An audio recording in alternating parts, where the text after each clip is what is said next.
Well, let me be the second to congratulate you. Huge congratulations. Yes.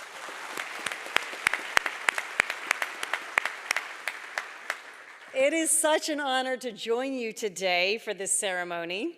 It is my understanding that this special tradition was started 9 years ago, and so I did not have a chance to experience it when I graduated in 2001.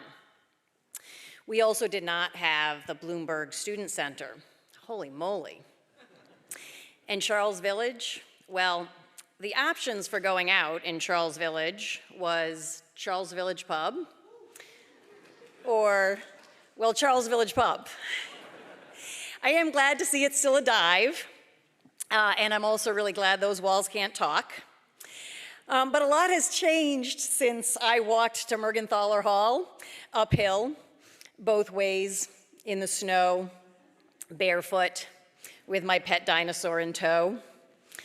Back in 2001, for all the challenges we were facing, and there were many, growing income inequality and wealth inequality, an epidemic of gun violence, institutionalized racism, among others, we had a sense that the fundamentals of science, research, and the rigorous analytical approaches we had honed at Hopkins would be tools that could be harnessed in the pursuit of building a more just and inclusive world.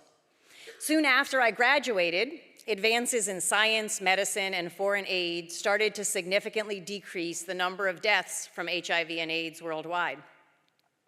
There was a growing international consensus around the science of climate change and a coalescence around at least some policies to address it.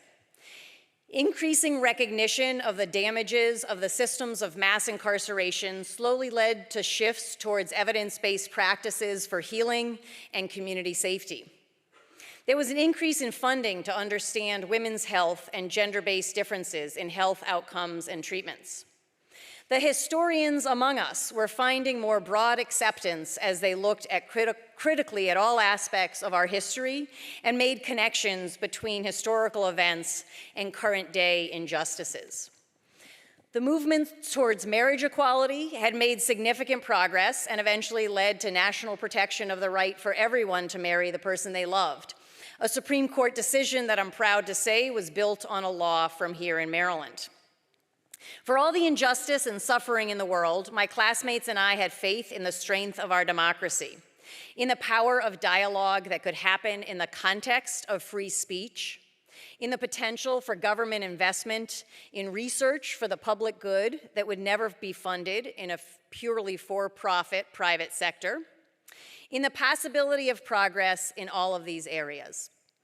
And while the book Bowling Alone had just started to warn us of the dangers of increasing social isolation, we were not yet seeing the social and technological changes that led to the Surgeon General's warnings of loneliness and isolation as a national epidemic.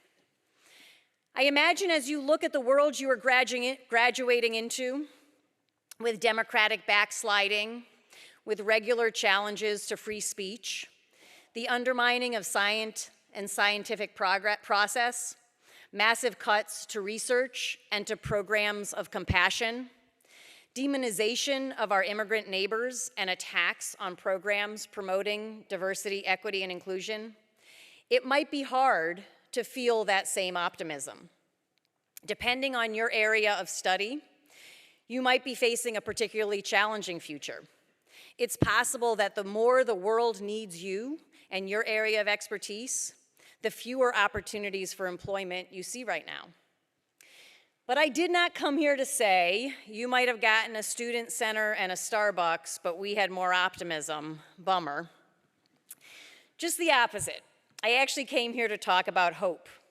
The hope we all must nurture, support in each other, and build on as the foundation for an uplifting future that is not inevitable, but is imminently possible.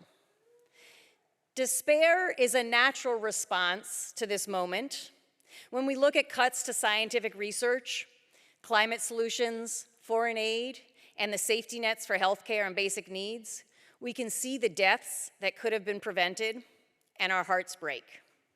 Many of you have invested years and committed yourselves to some of these programs that have recently lost funding and been disbanded altogether. When we look at social isolation, division, democratic erosion, and threats to academic freedom, we can feel powerless. Cynicism, despair's cousin, creeps in. Cynicism is really just fear and surrender pretending to be a cool realist. We must resist both despair and cynicism with courage and hope. In my role as a delegate, I spent a lot of time engaging with community members who are suffering and have reason to be deeply afraid right now. Community members who would appear to have little reason for hope. Through them, I have learned that hope is not something we feel because the world is good and laying out possibilities for us, but rather something we cultivate because the world needs our love and our determination. Hope is not fairy godmother Pollyanna platitudes. It is a bold and audacious decision. It requires deep courage, especially in light of our current reality. So how do we do this? How do we look at the world with a full comprehension of what is, resist despair and cynicism, and cultivate hope? As we consider this, I want to take another short detour on a time machine back to my days here at Hopkins. When I was a graduate student, I had the good fortune to not only work on my degree, but also to work with community members to develop the community mediation program, which is still in operation on Greenmount Ave. This was a passion project, but one I considered as a side dish to the main course of my future, which I intended to be in development economics. I had made it through most of my third year. I had found a project in South Africa focused on the renewal of periodic markets that I hoped to study. I had contacted the program in South Africa, you know, by carrier pigeon, and they had indicated that they were happy to host me. I had completed my lit review and my proposals had been accepted. I had applied for 4 different funding sources to pay for the trip and the data collection. Then, in 1 week, I received rejection letters from all 4 funders. I received an email from my South African contact that the project had been suspended indefinitely, and my computer crashed, deleting my lit review that I did not have backed up. No joke. If it had been a movie, you would have been like, come on, that's not realistic. And then, just for good measure, the guy I had been dating on and off and who I was madly in love with called me to say he was getting engaged to someone else. Seriously, it was a week. I went to my advisor to thank him and let him know that it seemed I would be leaving the program, having hit a dead end on the path that I had seen for myself. He said, hang on, isn't there that project in the community that you've devoted so much time to? Surely there's something you can study related to that. And so there was, and I ended up doing my dissertation on the public cost of interpersonal conflict and cost savings to the Baltimore City Police Department from community-based mediation.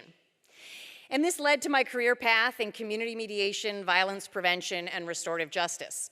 I was able to bring rigorous quantitative analysis to a field that until then had limited evidence to its efficacy. And while research has only been a small part of this work for me, it has allowed us to establish evidence-based practices and transform the community mediation work in Maryland and beyond. My unexpected path took another turn when my work in criminal justice reform led me to participate in the legislative process around the Justice Reinvestment Act. Hanging around the General Assembly gave me ideas, and soon I was running, winning, and being sworn in to serve as a state delegate. I was assigned to the Economic Matters Committee, which had legislation related to energy in its jurisdiction. With the climate crisis worsening, it was clear to me that there was a gap in our work on energy. I decided to take it on and found that it came rather naturally to me. The fundamentals of energy policy are about markets, pricing, and externalities. Even though I had not studied energy per se, the economic fundamentals I learned here became the basis of my eventual proficiency in energy policy and the ability to serve as a leader in developing energy justice legislation in Maryland and with national influence. So what does my personal story have to do with the challenges you face today? As disheartening and crushing as the week in 1998 was for me personally, It was nothing compared to the structural challenges facing some of you and many across this country in terms of the gutting of federal funding, the challenges to academic freedom, revoked opportunities for people from around the world in US institutions, decimation of a social safety net, and the uncertainty, the unpredictability, and the chaos that it creates. But I share my story to say that your skills and your gifts are needed, even if the path in front of you now is not the one you imagined when you started out here, even if you think you've hit a dead end.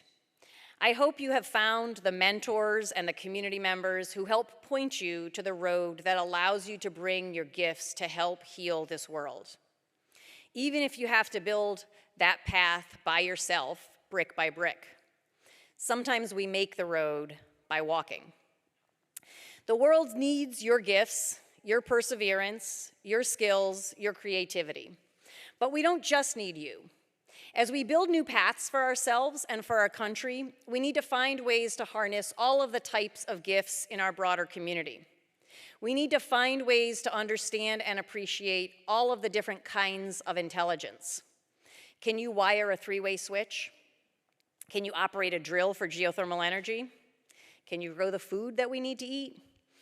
Do you know how to bathe someone in a hospital bed? We need to celebrate and honor these skill sets and those who possess them. As we engage with each other with humility, we can build new kinds of communities, new kinds of relationships, new depths of wisdom, and a new and stronger democracy. These crucial connections will not happen by accident. They require a deliberate effort from all of us. The levels of social isolation and loneliness are terrifying and can be tied to emotional and mental health, as one might expect, but they can also be tied to physical health and, as it turns out, the health of our democracy. The social and technological changes that have led us to this point are complex. I know better than to try to offer my amateur analysis in front of a group where someone likely wrote their dissertation on this very subject. But what I know from my work in community mediation, restorative justice, state policy making, and public service is that people need people and people need community. It seems cliche and simplistic, but the truth is that our bodies, our souls, and our democracy depend on all of us making a concerted effort to connect deeply with one another. It is as true now as it has been throughout the evolution of our species. The hope that we choose to cultivate will both drive us to connect, and it will be strengthened by our connections. As we engage in community, we have the opportunity to find a new vision for our future. This can be hard to do when our institutions are looking at how to survive the next year or even the next week. But to survive the next week and the next 2 years and the next decade requires a vision of something different from anything we have ever been. Capturing that vision requires us to ask the question, to quote the title of a book by Ayanna Elizabeth Johnson, what if we get it right? Finding that vision requires that we move past everything we have ever imagined is possible. We can learn from the wisdom of our ancestors and the progress of humanity to date, but we need to see a very different future than has existed in human memory. This means we must be creative. We need the artists, the musicians, the poets, and the dancers among you to help us expand our imaginations. We need to move our bodies in nature, to see the forest and the trees and everything in between and delight in it all. We need to laugh and to play. With a clear understanding of how much the world needs your gifts, with humility and appreciation for the gifts everyone brings, with deep connections that can shore up our courage and give us hope, with creativity and imagination of new possibilities, we rededicate ourselves to a vision for justice and healing. From that new, creative, courageous, and collaboratively built vision, we can find the daily path for ourselves, for our communities, for our institutions, for our country, and for the world. Congratulations, and thank you for letting me celebrate with you.